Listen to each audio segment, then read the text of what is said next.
कोशिश की, लेकिन ये अजीब बात थी कि मैं सब कुछ देख सकता था लेकिन कुछ बोल नहीं सकता था। मेरे बोलने की ताकत नहीं थी। मेरे इंतकाल की खबर सुनकर मेरी मुंबई वाली बेटी रात के पिछले पहर ही पहुंच गई थी। आसाम से छोटी बेटी और उनके मियां सुबह की फ्लाइट से पहुंच गए। मेरे दो बेटे जो बाहर मुल्क में जॉब कर रहे थे, अगर वो जल्दी भी आ जाते तो कम से कम 2 से 3 दिन उन्हें लग जाते। बहरहाल दूसरे दिन असर के बाद मुझे दफना दिया गया।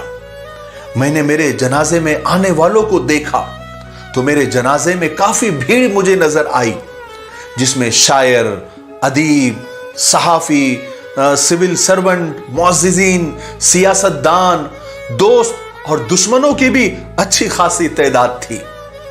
गांव से भी तकरीबन बहुत सारे लोग आ गए थे और ननियाल वाले गांव से मामूजाद भाई भी मौजूद थे, जो जिंदगी भर कभी मुझे मिलने के लिए नहीं आए। फिर मुझे कब्र में उतारा गया। मुझे लोगों की आवाजें आ रही थी कि बरगे लगाओ, ऐसे लगाओ, मैयत को ऐसे करवट दो, मैयत के नीचे पत्थर लगाओ, ईंट लगाओ, वगैरह वगैरह ऐसी आवाजें आ रही थी।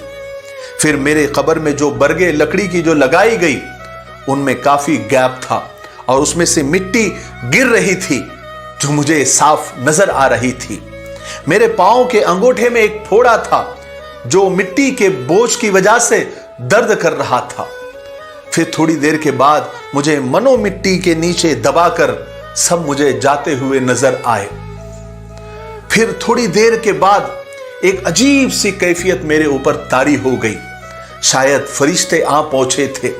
इसी कैफियत में सवाल जवाब का सेशन हुआ।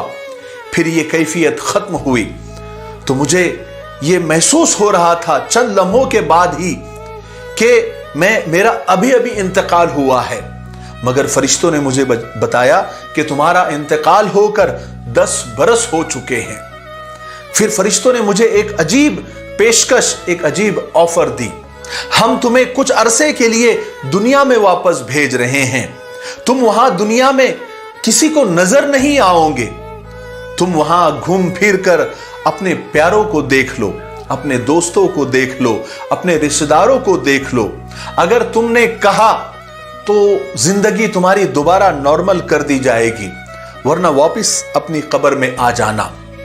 मैंने ये पेशकश, ये ऑफर को गनीमत समझा और हां कर दी। फिर अचानक एक मदहोशी की सी हालत छा गई। आंख खुली तो मैं अपने मोहल्ले की एक गली में खड़ा था।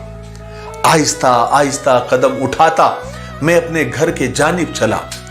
रास्ते में मैंने कर्नल साहब को देखा जो मेरे दोस्त थे, घर के बाहर खड़े थे, मगर ये क्या, वो बहुत ज्यादा बूढ़े लग रहे थे।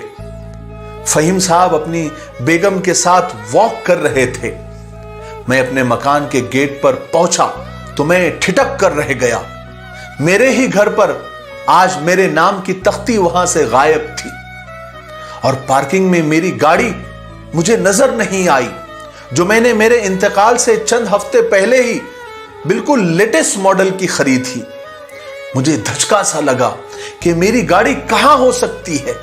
बच्चों के पास तो अपनी अपनी गाड़ियां थी, फिर मेरी गाड़ी का क्या हुआ? मेरी बीवी जो अब बेवा हो गई थी, क्या वो गाड़ी के बगैर रह रही है? बहरहाल घर का दरवाजा खुला था। मैं सबसे पहले सीढ़ियां चढ़कर अपने कमरे में गया, अपनी लाइब्रेरी में गया।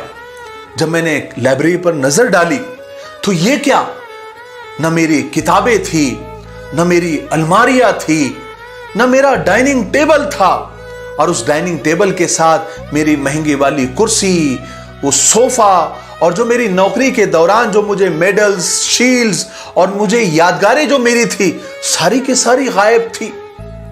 जो मैंने अलमारियों पर सजा रखी थी, बेशुमार फोटो एल्बम थे, लेकिन वहां पर तो कुछ भी नहीं था, सारा के सारा गायब था। मेरे दादा जान, मेरे वालिद साहब की जाती डायरिया, वो भी सारी गायब थी। मेरा कमरा यूं लगता था कि गोदाम के तौर पर इस्तेमाल हो रहा था।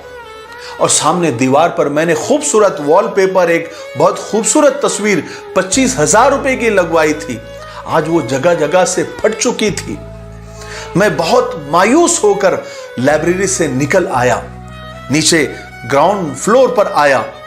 मेरी बीवी अकेली किचन में काम कर रही थी। मैंने उसे देखा तो 10 बरसों में वो इतनी तब्दील हो गई थी, उसके बाल सफेद हो गए थे। उसको देखकर मेरे आंखों से आंसू निकल आए। मैं उससे कैसे पूछूं कि बेगम तुम्हारे घुटनों का क्या हाल है, तुम्हारी तबीयत कैसी है, तुम्हारी एड़ियों का दर्द कैसा है, तुम दवाइयां वगैरह तो ले रही हो ना। मैं जब जिंदा था तो उसके लिए बाकायदा दवाइयां लेकर आता था, फल और फ्रूट लेकर आता था। न जाने बच्चे अब उसके साथ क्या सलूक कर रहे होंगे। मगर हाय मेरी बेबसी, मैं सिर्फ देख सकता था, कुछ बोल नहीं सकता था। इतने में फोन की घंटी बजी। मेरी बीवी बहुत देर तक फोन पर बातें करती रही। जो इस लंबी गुफ्तगू और बातचीत जो मैंने समझा वो ये था कि बच्चे यानी मेरी औलाद इस घर को बेचना चाहते थे और उनकी मां अपोज कर रही थी, मुखालिफत कर रही थी कि वो कहां रहेगी। और बच्चे जिद पर अड़े हुए थे और कह रहे थे कि अम्मी आप टेंशन मत लो, आप हमारे साथ रहेगी। मेरी बीवी को मेरी नसीहत याद थी कि अपना डेरा अपना ही होता है और वही अच्छा होता है। मगर मेरी बीवी बच्चों की जिद के आगे अपने हथियार डाल रही थी। गाड़ी का